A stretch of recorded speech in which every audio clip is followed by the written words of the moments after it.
Tires for construction and mining equipment are truly giant-sized. They can be twice the height of a human being and weigh thousands of pounds. These giant tires also come with a hefty price tag. Just one can cost more than an average family sedan.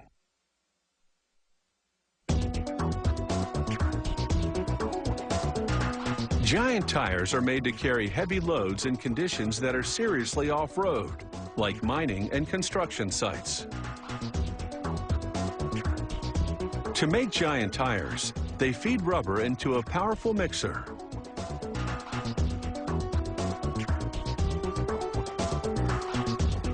They add sulfur and antioxidants to boost the rubber's durability, as well as recycle pieces of used tires.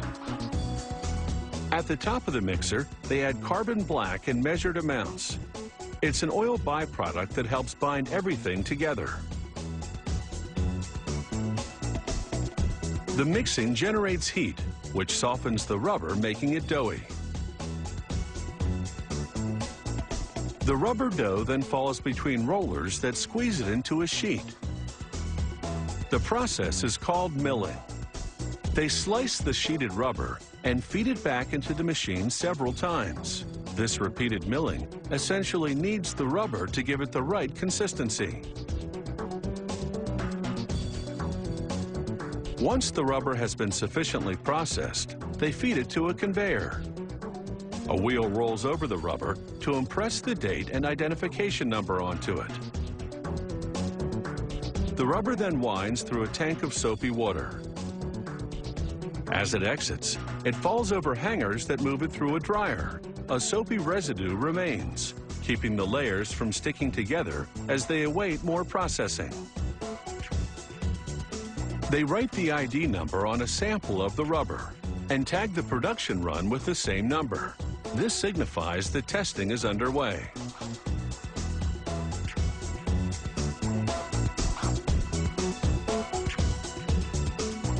They tuck the test sample in a canister and send it up a chute to the lab. Once it's confirmed the rubber has the right characteristics, it's ready to be made into the various components of a giant tire.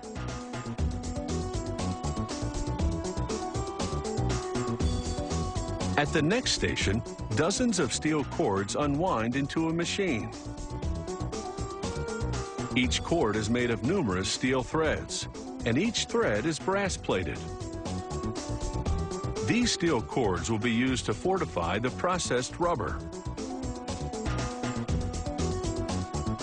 The cords enter a machine called an extruder. It grinds and heats some of the processed rubber and then forces it around the steel cords to encase them. The result is what's known as steel-belted rubber.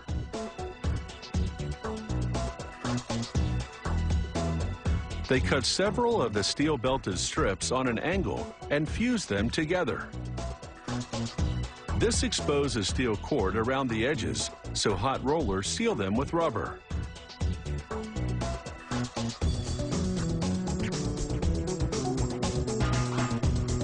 The steel-belted rubber will make the tires more resistant to punctures.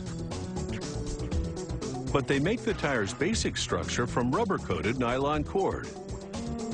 They cut the nylon rubber ply to a specific length.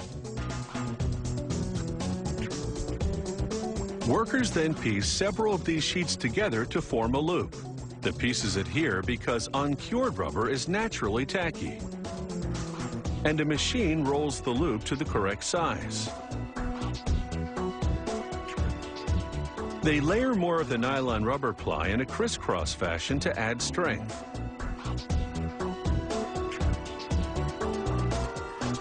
The machine that helps size the loop also applies a thin layer of ordinary rubber between each crisscrossed layer. This thickens the rubber loop. The finished loop is called the band. It's the skeleton of the giant tire.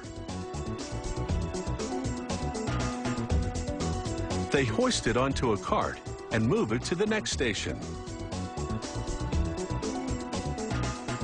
Stay tuned as they shape and inflate this band of rubber to turn it into a giant tire.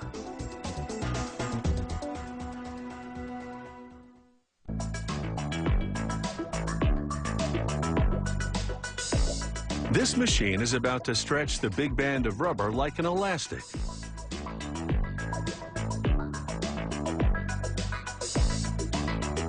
The machine pivots, and its many rollers expand and turn to transfer the band to a spinning drum. The machine pumps air around the protruding rollers to make the transfer easier, while the drum turns at a constant speed to aid the process.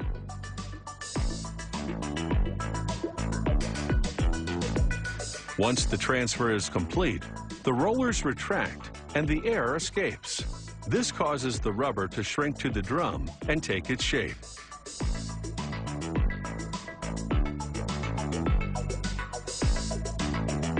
They fold the overlap into the center of the drum. The giant rubber band now has the basic contour of a tire.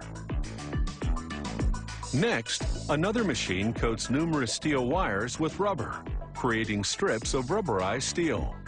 This will be used to make the bead, the part of the tire that sits on the wheel rim.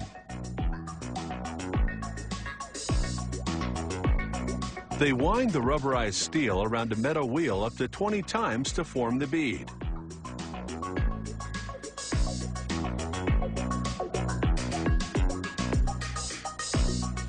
They remove the bead and inspect it. Then they pack a thick layer of rubber onto it, so it will be easier to shape to the tire. Using a special applicator wheel, they push the bead against the lip of the rubber tire shape. The bead adheres, but it needs to be more solidly attached.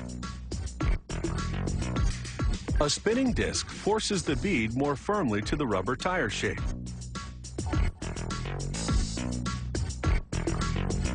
Then, the tire assembler folds back the extra rubber from the tire and wraps it around the bead using sheer physical strength. They install 2 or 3 beads on each side of the tire. The multi-roller device takes over from the assembler and folds back extra rubber to lock the beads in place. Next, the tire turns as they wind steel-belted rubber around it, followed by a continuous strip of ordinary rubber. That strip builds up contours for tread.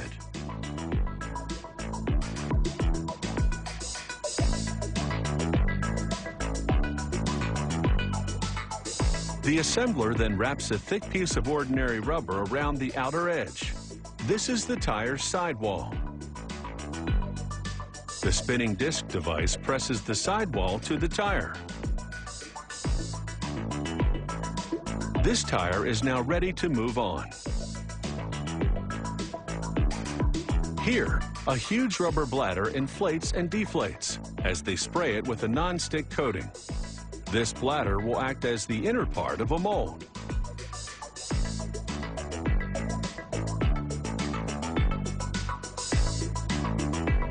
They lift the tire onto the deflated bladder. They then pump steam into it, expanding the tire.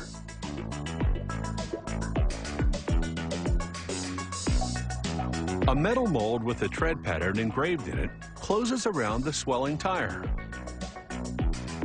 The tire cooks in this mold for up to 18 hours, causing the rubber to cure.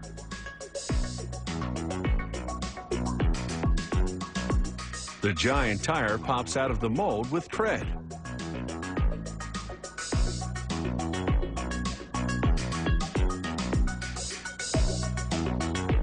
The brand name and identification numbers have all been molded into the rubber. After cooling, an inspection team examines the giant tire inside and out. And once it gets the okay, it's ready to roll. And with all that deep tread, each giant tire is guaranteed to make a big impression on the job site.